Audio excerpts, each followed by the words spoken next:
Bom dia a todos. Eu não sei se vocês viram, mas em abril saiu um vídeo cômico em inglês, em que uma mãe teria sido pega pela polícia comprando farinha na dark web.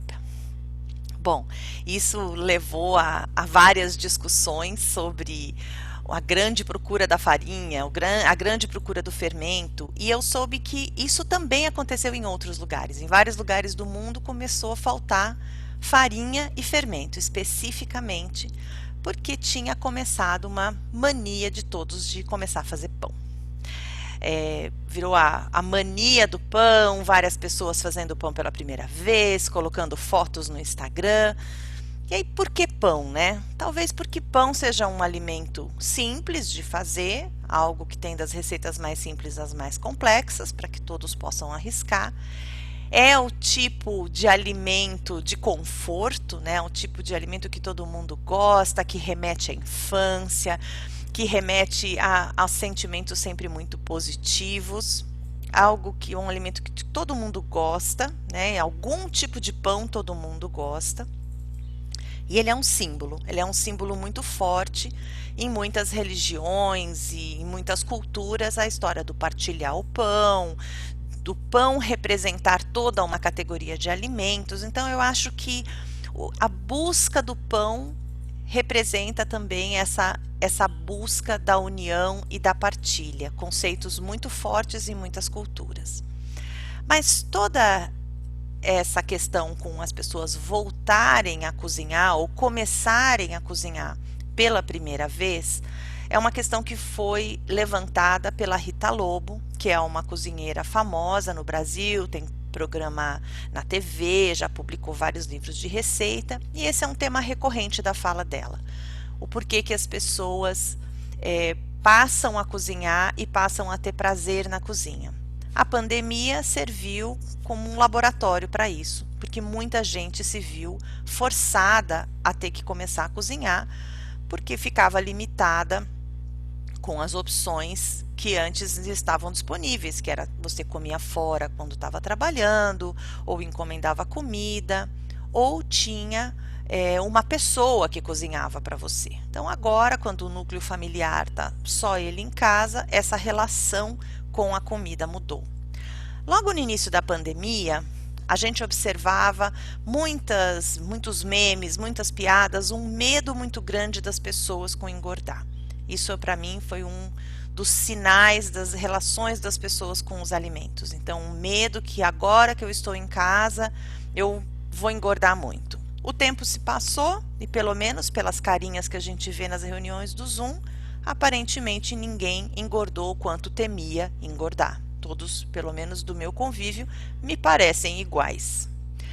Outra coisa que também muda muito, e aí a gente também observa a relação com a comida, é a noção que a gente vem observando nas últimas décadas da classificação dos alimentos muito ruins e dos alimentos que são muito bons. Então, nos últimos, 5 anos, um alimento não pode ter glúten, não pode ter farinha, não pode ter açúcar, não pode ter nada disso. Agora, em que talvez não seja tão fácil se alimentar com alimentos tão específicos, com tanta restrição, a gente passa a se questionar o quanto é demais. Assim, será que um tanto de farinha aí, com as concessões que pelo jeito as pessoas têm feito para o pão, ainda é algo que vai nos prejudicar ou não? Talvez só quando a gente fizer os nossos exames médicos ao final da pandemia a gente vai poder saber se essa mudança nos hábitos alimentares nos causou algum efeito na saúde, seja ele deletério ou positivo.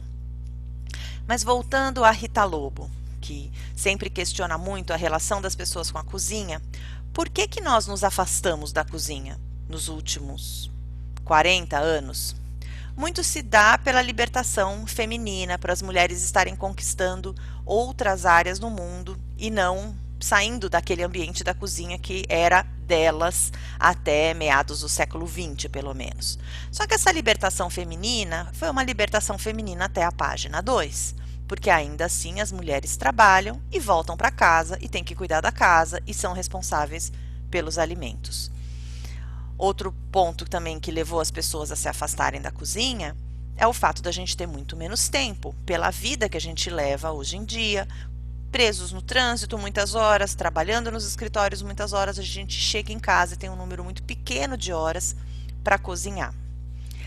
Foi aí que entrou a indústria alimentícia, com várias promessas de liberar o seu tempo, de deixar você com mais tempo para a sua família e também as promessas de alimentos que seriam sempre muito bons. A linha fitness, a linha sem glúten, sem açúcar, os produtos diet, os produtos light. Só que junto com todas essas promessas, para que esses alimentos fossem financeiramente viáveis e que eles tivessem uma estabilidade para poderem ser vendidos durante dias ou semanas nas prateleiras, eles têm muitos aditivos, o que é bastante questionável do ponto de vista de saúde, especialmente no caso dos alimentos ultraprocessados. Um pão feito em casa, por exemplo, não dura mais do que 4, 5 dias, porque ele começa a mofar. Um pão comprado comercialmente costuma durar 2, 3 semanas. É lógico que isso só acontece devido ao tipo de aditivo que é colocado naquele alimento. Por outro lado, apesar de haver essa promessa de mais tempo que esses alimentos industrializados nos trariam, a gente observa que as refeições estavam sendo sempre muito solitárias. As pessoas já não usavam mais a refeição como um momento para se encontrar. Um ia jantar num horário, o outro em outro horário, devido à sua própria agenda, e falava: descongela a lasanha do freezer e come isso e pronto. Aquele momento de partilha foi cortado. O alimento e o cozinhar sempre representaram um cuidado com as pessoas, o cuidado consigo mesmo, de você se alimentar com ingredientes que você está julgando saudáveis, e também o cuidado do outro. O pão tem muito desse símbolo, ele tem esse símbolo de união, ele tem esse símbolo do cuidado.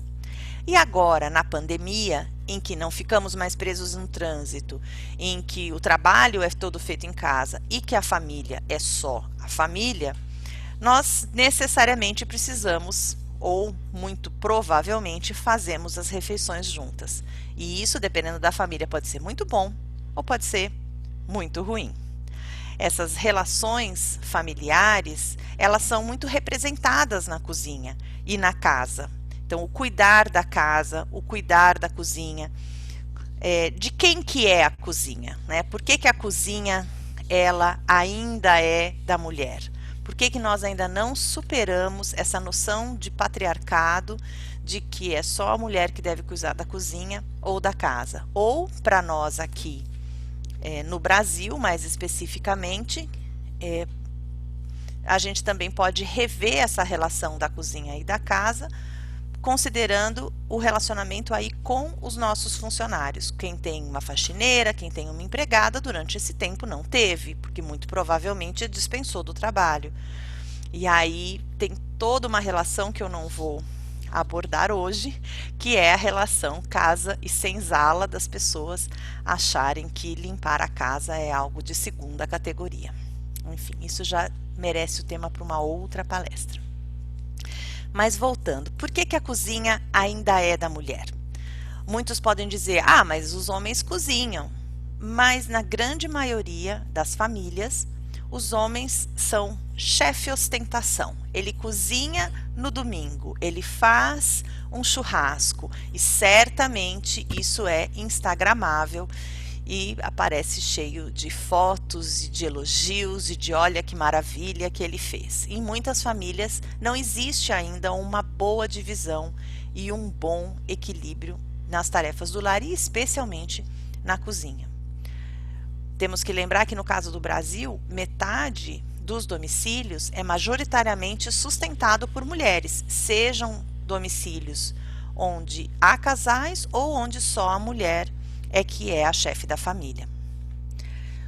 Com a pandemia, nós podemos retornar ao que é básico, aquilo que é uma vida mais simples, a uma vida com um consumo menor, uma circulação menor, mas a gente não precisa voltar no tempo. Não é porque agora estamos em casa que vamos ter que repetir os modelos que talvez fossem os modelos regentes em 1920. Nós podemos, ao fazer a partilha, não só do pão, mas também dos afazeres da casa e da responsabilidade pela cozinha, tentar buscar esse equilíbrio que a gente tem tentado buscar, no mínimo nas últimas décadas. Um equilíbrio maior de tarefas, um equilíbrio maior de responsabilidades e criar novos modelos sociais e criar novos modelos familiares. Portanto, a pandemia ela pode ser agora uma oportunidade para a gente rever várias dessas nossas relações, das relações patriarcais, das relações sociais, das relações familiares e também da nossa própria relação com a comida. Aí a gente vai poder ter relações mais palatáveis. É isso. Obrigada.